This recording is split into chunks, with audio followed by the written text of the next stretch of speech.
Welcome everyone to Cultivated Live. I'm here with Rove's Paul Jacobson. Paul, welcome to the show. Great to have you here. Thanks for having me. Yeah. So, Paul, before we get started, could you tell us a little bit about yourself and your career and kind of how you found your way into cannabis and into Rove specifically? Sure. Well, my career, I started doing IT work, database, data analytics. And then I moved into the finance sector after spending about 8 years in databasing. Spent approximately 8 more years in finance, and a very close friend of mine and previous coworker, Phil Hahn, my current partner, he was getting into California cannabis, and we'd hang out all the time, and the finance stuff that I was working on is not very exciting to talk about. So we're just always talking about California cannabis every weekend. And he had aspirations to start a brand. He knew a lot about vape manufacturing, specifically CO2 extraction. And so eventually we decided to put something together. So we started Rove. That was in the beginning of 2016. And originally I didn't really envision being like fully into it, just maybe more of an investor and advisor or something. But it was so exciting, much more exciting than the finance stuff. And so I just got wrapped up in it very, very quickly. It was kind of off to the races. So I've been doing it ever since, 10 years now. So it's the longest individual section of my career path. 8 years in databasing, 8 years in finance, and now 10 years in cannabis. Yeah, 10 years is a long time in cannabis too. So you've probably seen a lot of change since 2016, I could imagine. Oh, for sure. Yeah, and 10 years is a long time for cannabis. The industry has changed remarkably. Yeah. So I did a little background research, obviously. My numbers may be a little bit off, but Rove is doing about 100 million in annual revenue across 3,000 dispensaries. That's pretty large scale, for a vape company, a cannabis company. What was it like to build to that $100 million a year number? And in 2016, is that what you envisioned? I'll say that in 2017, 2016 was just kind of like, I didn't really have a fully formed idea. And like I said, I didn't really envision being fully involved, right. Being the CEO. Or even it being my full-time job. So I didn't have, I was more concerned with getting my original investment back. Yeah. What's the absolute upside? But once, so at the end of 2016, California passed its recreational use statute. And we were already, doing fairly well in the previous medical market in California.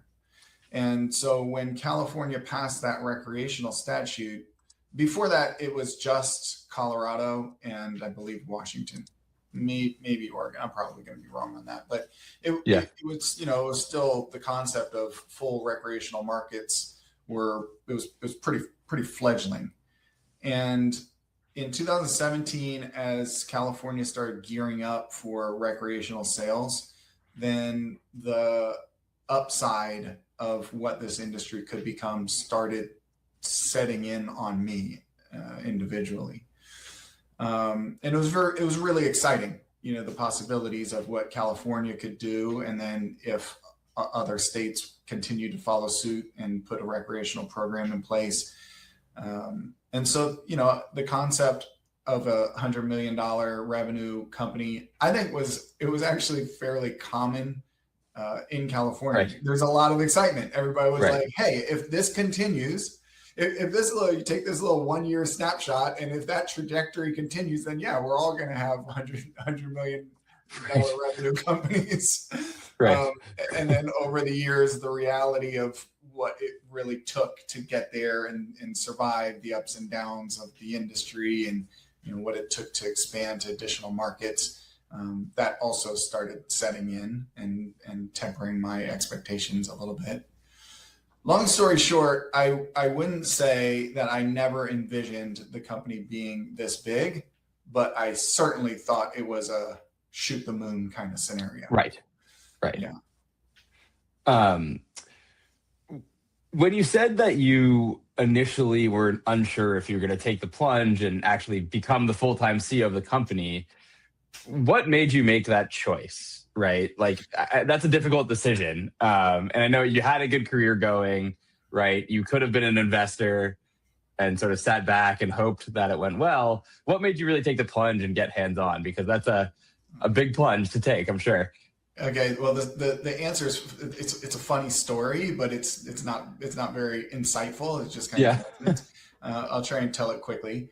I was doing finance. What I was mostly doing was consulting for a couple international banks, helping them construct and diligence U.S. based lending opportunities.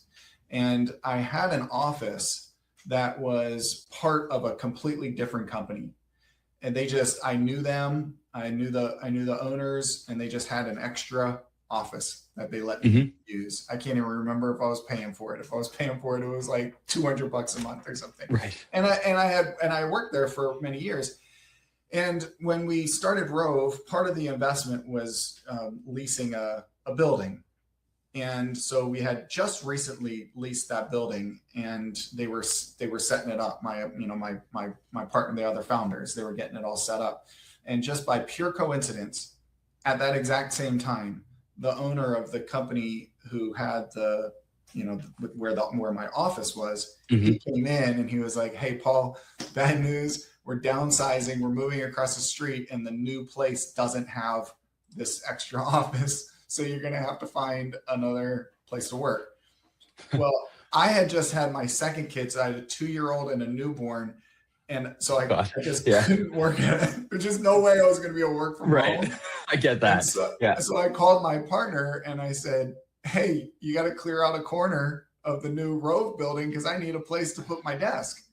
So I set up my desk with 100% with the intention to continue doing my finance stuff just off in the corner. Oh. But I was there the day, like it was my second day. I was still setting up my workstation, and then they started getting the deliveries of like the extraction machine and all this lab equipment. And I was enthralled. I got to see all this. I'm not a mechanically inclined person, but I was like, "Give me a wrench. Let me put some stuff together." And it was just so much fun. It's so much more fun. Yeah. And, I think in my previous career in databasing, I left, I was getting a little bit burned out on database stuff. I was looking for something new. And I think the way that I'm wired, even though I didn't really think about it at the time, I was probably also feeling burned out on the finance stuff. And so my brain, my subconscious was very open to suggestion. And the suggestion was this, 2-ton CO2 extraction machine rolling in the door. And I was like, I got to get my hands on this. So startup life was a little more exciting than finance world, it sounds like. Yeah. And then getting the first sale in the door, it wasn't me, but somebody got the first sale, and we're like, "Oh, we have to pack an order. It's 50 carts." And it's thrilling. It was really thrilling. And I had a skill set that my other founders, we're all good at particular things. And so I had the accounting background and the finance background and stuff. And we needed that, considering that the start was pretty good. Rove really hit the ground running. And so there was plenty for me to do and deploy my skill set right away. I didn't have to learn extraction. In fact, I never really learned. I could talk about it, but I focused on the legal, corporate, finance, stuff like that. But that was a need very early on. Yeah. So I want to ask sort of more of a lighter question. one of your co-founders is your sister, and anyone who has siblings knows, like, you love your siblings. You don't always get along with your siblings in the best way. What is it like, being in the trenches, so to speak, with your sister every single day, doing, like, scaling a startup to $100 million business? Well, I for sure there are horror stories about working with family and friends. Yeah. I've been very lucky. In my finance career, I worked for and with my older brother. Oh, okay. Yeah, for almost at least six of those 8 years, and we worked great.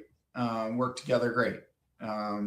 Sometimes there are differences of opinion, Sure. but he's my older brother. I have a ton of respect for him and his opinions. He's a very smart guy. And so if there was a difference of opinion, I would, I'd give him the benefit of the doubt most of the time. And he was always open to, my ideas and suggestions as well.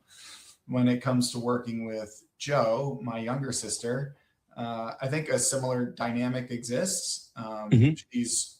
She's incredible in her field. Relationships, development, and company development. And she's much better at that stuff than I am.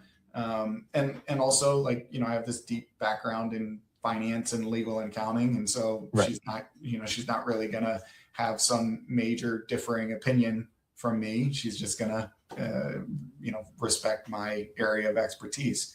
And so that, division of specialization has served us really well. And at the end of the day, I'm the CEO, and while there have been the occasional dust up, it's never been anything of significance. Certainly nothing that would be of a greater scale than just working with a non-family member. Right. I'll also say that our other co-founder, Phil Hahn, is a long-time family friend. We've known each other, since we were both.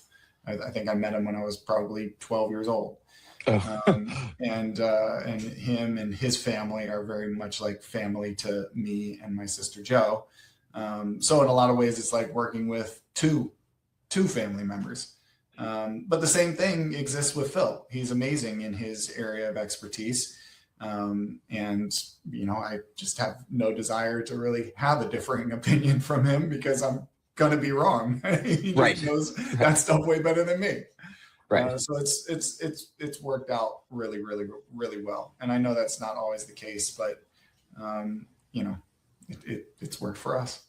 Yeah. No, I mean, you should consider yourself lucky. Like, I obviously love my brother. I couldn't imagine, if we were butting heads in the office every single day, I think, we'd have some trouble. I want to talk about Rove, the business, a little bit, right? And I want to talk about the vape categories and how you see things evolving. So from where I sit, you can correct me if I'm wrong, Rove is sort of the more premium side of things, and there are the market is segmented in very different ways. So how did you land on that strategy, and how do you see that evolving over the next few years? Well, we in the early days, we had to make stuff ourselves. That was almost out of necessity. We had to do our own extraction. We had to find our own cannabis inputs. We had to do our own, terpene compounding, and because the industry was so young. There weren't companies, at least not reliable companies, that you could, buy high quality bulk concentrates from. There weren't companies that you could just say, hey, here's my idea for some packaging, and then they come back to you with, 3 different fully formed packaging options. We had to do all that stuff ourselves. We developed the packaging. We sourced it directly from manufacturers. We bought our own extraction machines and learned how to use them. We forged relationships with farms directly because there was no reliable distribution network. And So we're steeped in that because we started early compared to a lot of other companies. And when we did when we started expanding, we expanded in that same way just because that's all we knew. And we expanded to Nevada very early, a month before their recreational program took effect in June of 2017. And so same in Nevada, we bought extraction equipment, forged relationships with the farms, created all our own bulk concentrates, and just, it was very much a handmade product. And as the industry has matured, there are options out there. There are extractors, there are bulk concentrate manufacturers that you can put in an order. You can tell them, the quality and the type that you're looking for, and they might have off the shelf options, or they'll make it for you. But our approach has always been to do it ourselves, and from that comes a premium product and a premium mindset.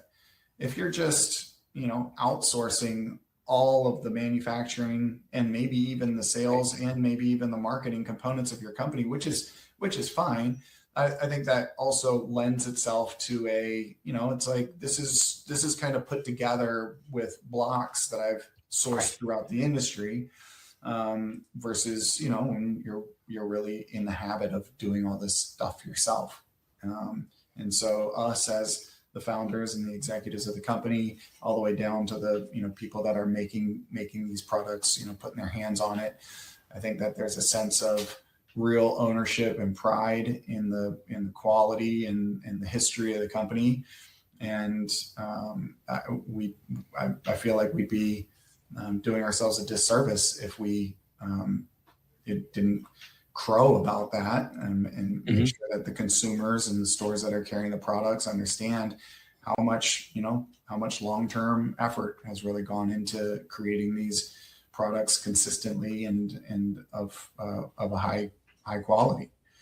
And we always want to stick with that, because the customers deserve something that is made with thought and pride.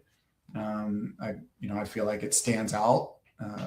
We're good at getting the message out there, and sharing what it's like on the inside of Rove, and yeah, that reflects all the way through the quality of the concentrate itself, the quality of the packaging, the attention to detail that goes into our product messaging, how we sell, our customer service, all of that stuff we try to do to a very, very high standard. And when all that comes together, then I guess you could put that premium stamp on it, and that's what we sell. Yeah.